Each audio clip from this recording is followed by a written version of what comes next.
lit. All right, guys. So last week to the left, we went over the triangulation. So last week was more so like what and kind of understanding the principles behind the concept. So this week I'm going to kind of dive into like how do you take those materials and those philosophies and convert it into results. So on the left, we talked about entrepreneurship, writing, and essentially podcasting. So I think mostly everyone on this call is probably familiar with Facebook ads to a certain extent, but diving deeper into Facebook ads, it's the Facebook target audiences. So just understanding what the target audience is would make any Facebook ad a little bit more effective than if you're using it currently right now without using targeting behind those ads. So if anyone has an opportunity, you definitely want to sign up for business.facebook.com. Then that's just to kind of get full control over your ads versus doing simple promotions on your Facebook page or your Facebook landing page. Once you're inside your business.facebook account, then you want to go into your audiences, and you can find your audiences underneath this tab under all tools. So let's just dive right into it. So last week we talked about entrepreneurs, we talked about writers, and we talked about podcasts. So these are the three detailed target audiences that I'm putting in here. So before was the reasons why I was looking for those things. So now when I put it in here, it'll orchestrate to let me know how many people I could target. So I'm going to go ahead and delete some of these so we can kind of start from scratch. So you can kind of see the original number. So when you first come into Facebook ads and you set everything up, you'll see it says 14 million, right? And that's just the US. But obviously that's going to be too large of a target audience for me to target. And it's going to cost too much for me to get to that audience. And in that audience, there's probably 80% of the people that don't want anything to do with my particular ads. So if I'm going to dive down deeper, then I'm going to come down here underneath the targeting, and I'm going to start to type in particular keywords. And I usually just type in 2 to 3 words to let it populate to see what comes up, because the suggested is going to give you a bunch of suggestions. And these suggestions are going to essentially feed some of those results. So for right now, I knew entrepreneurship was already there, so I'm going to pick that. Then I'm going to go back up to the top and I'm going to look to see what's going on with my audience size. Is it getting smaller and smaller? Because ideally, the target audience size that I want to be under is somewhere between 1 million to 3 million. At least that way, if you start off with something simple as a $5 a day ad spend, you could then scale that and grow as your audience is being targeted and as the pixels get smarter and smarter. So the first part of it, I put in entrepreneurs. Then I'm going to come down, and then I'm gonna say I want to narrow this particular audience some more. Again, I'm gonna put in writers because that's what I did last week. And as far as the triangulation goes, that's the audience that I'm looking for this particular ad. So I'm just gonna type in the first 3 letters. Writer is definitely an interest. Then I'm gonna click writer. Then I'm gonna go back to the top. So you see it went from 68 million down to 7 million, right? And then the last part, I'm going to go in and I'm going to narrow it down even more to say, okay, I want only people that are entrepreneurs, that are only writers, that are only interested in podcasts. So when I click on podcasting, and now I know for a fact that Facebook is only going to target, first of all, they have to be an entrepreneur. Second of all, they have to be interested in writing. And third of all, they have to be interested in podcasts. If they're not interested in all 3 of these in this particular sequence, then Facebook is just not going to send them the ad. So I'm going to look at my total reach. It's 5 million. So earlier I said the ideal reach is somewhere between 1 to 3 million to be most effective, because again, you want to kind of start putting ads out there to a target audience, and then after that we could talk about lookalike audiences later. But for right now, I want to target somewhere between 1 to 3 million. So I'm going to try to work this number down into a smaller bracket. So I already know my target audience. And again, this goes back to the triangulation. I want a particular age group. So I don't want 18-year-olds. I want 35 to 65. So when I do that, you can see now it's at that 3 million mark. Okay. So if any of these things were not there, essentially the audience would have been too large. It would have been too wide. It would have been too much things I'm trying to talk to. Imagine if I'm just talking to entrepreneurs. Well, that could be 50 million people, but not every entrepreneur in that audience is a writer. Not every entrepreneur that's a writer listens to podcasts. And not every entrepreneur that's in this demographic is within my age group. So now that I have a target audience, it's 3 million, then I'll save this audience. This will just be a test. I'm going to create the save audience. And it'll take a second for it to populate and show the total size. But the last thing I want to show you guys, like as you create these audiences for different reasons, then you can kind of test the audience. So I'm going to select this random audience is 2 million, this random audience is 3.4 million, and another 3.4 million audience right here. Oh, I'll do this one. So these three dots, I would say, is like your best friends. Anytime you see three dots, this means it's additional content. So I would click on that, and then you want to go to show audience overlap. And once you see what this does, it'll look a lot familiar to my presentation last week. Now it starts to kind of show you the overlap of the sweet spots.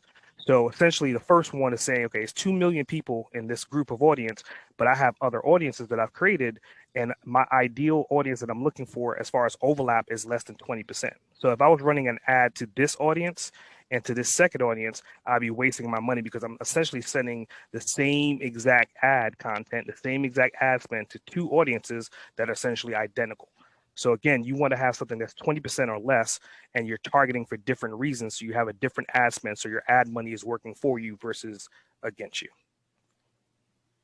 Any questions? I do. So we've got ads running on the podcast right now, and we target individual influencers as, they must be, interested in Gary Vee. We use him a lot because a lot of our language overlaps. How often do you suggest changing an ad to test? Run it 30 days, run it 5 days. Any best practices on your end, Issa?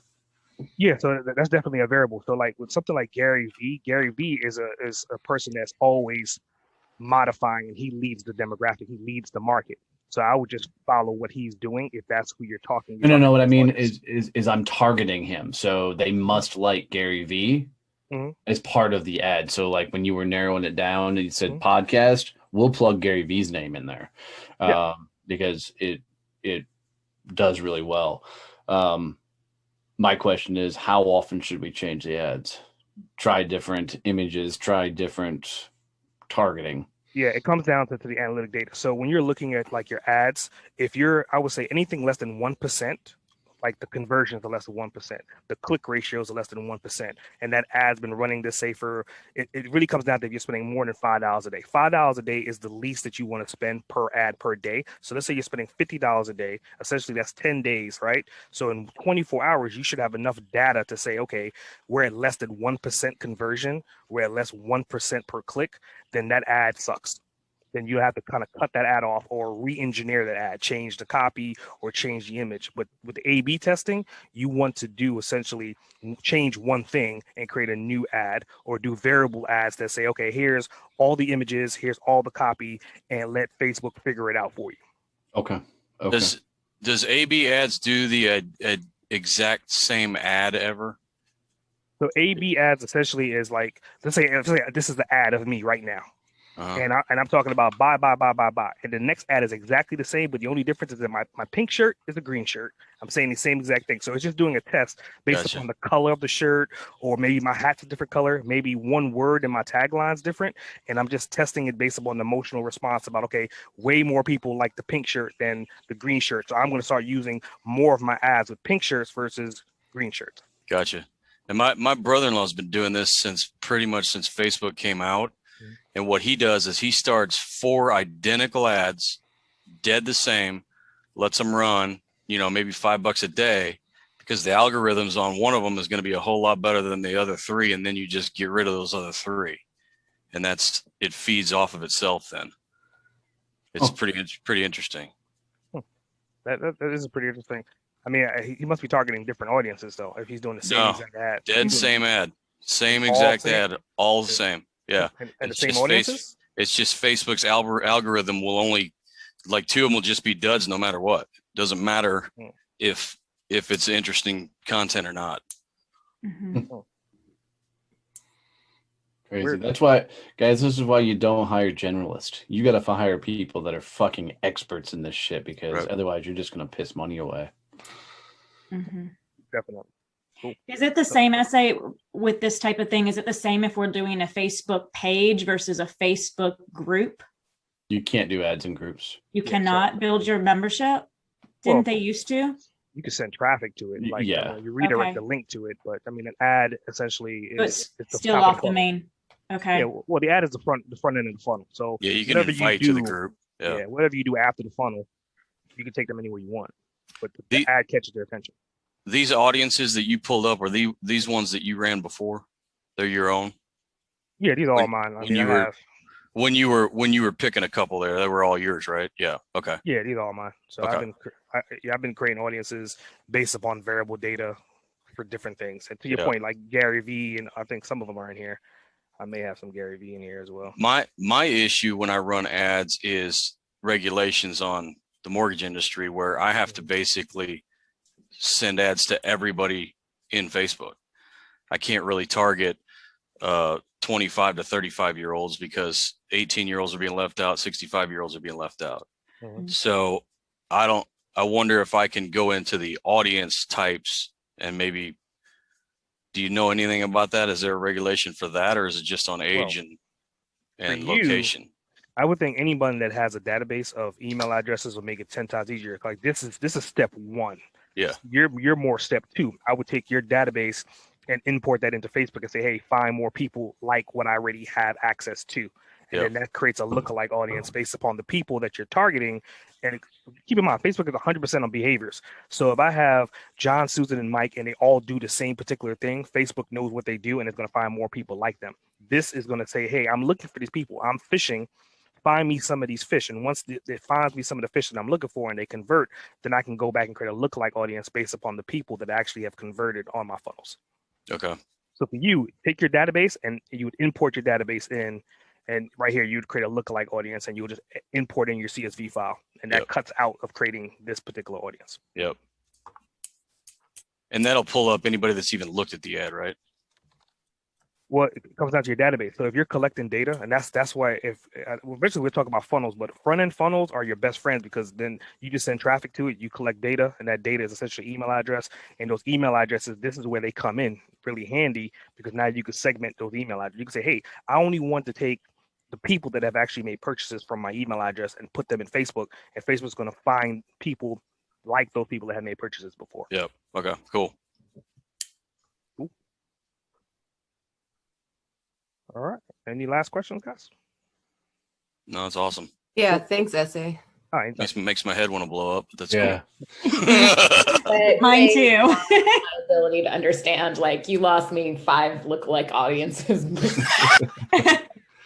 This is You know why that- I hire someone to do this stuff. Yes. Yeah, lookalike audience is another monster. It's a whole nother beast. But like regular audiences are easy because you just think about that trilogy that I showed you guys last week, and it makes it easy to understand why am I going to put in entrepreneurs, why am I going to put in writers, why am I going to put in podcasts, and then just use Facebook to find those people for you. Yeah. I hate giving money to Facebook, though. I'm going to be really honest. You give it to LinkedIn. They do ads. They are really, really, really expensive. on There's LinkedIn. also Twitter. Yep, there's YouTube as well. Yep.